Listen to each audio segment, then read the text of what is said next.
Cik reižu es esmu teikusi jā, kad mans ķermenis teica nē.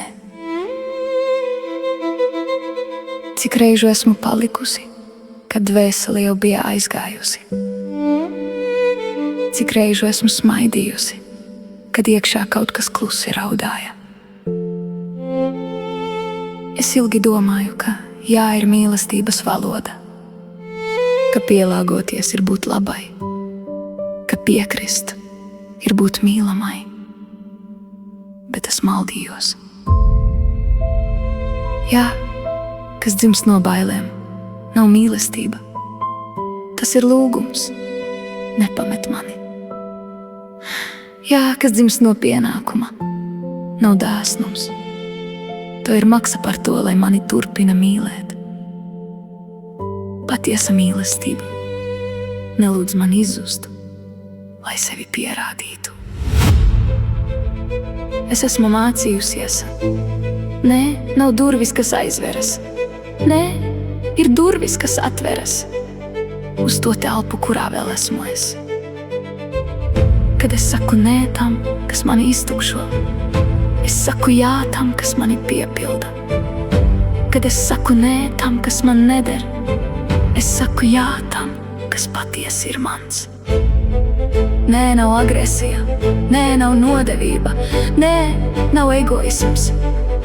Nē, ir teikums, pilns teikums, bez paskaidrojuma, bez atvainošanās, bez sajūtas, ka man jāmaina sava patiesība, lai otram būtu ērtāk. Es vairs neskaidroju, kāpēc. Es vairs nevainoju sevi par to, ko jūtu. Es vairs nesolu. Nākamreiz centīšos vairāk. Ja kāds nespēja pieņemt manu nē, tas nav mans pienākums viņam to izskaidrot. Tas ir viņa darbs. To pieņemt. Es zinu, sākumā tas ir grūti. Balss trīt, sirds sitas. Vainas apziņa nāk kā veca paziņa ar to pašu jautājumu.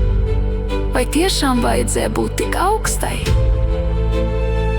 Bet es zinu arī to, katrs nē, ko saku ar cieņu, ir mans solis atpakaļ pie sevis. Mana balss vairs nelūdz atļauj eksistēt. Mana klātbūtne vairs nav nopelnāma. Mana patiesība vairs nav diskutējama. Es esmu mācījusies. Cilvēki, kuri mīl mani patiesi, neliek man pazust. Viņi palīdz man kļūt. Un tie, kuri pamet, kad sāku teikt nē, viņi nepamet mani. Viņi pamet to manu versiju, kura viņiem kalpoja. Es vairs neesmu tā versija. Es esmu pati. Un es saku nē ar tādu pašu cienu, ar kādu saku jā, jo abi nāk no viena avota, no tās vietas manī, kurā es beidzot esmu mājās.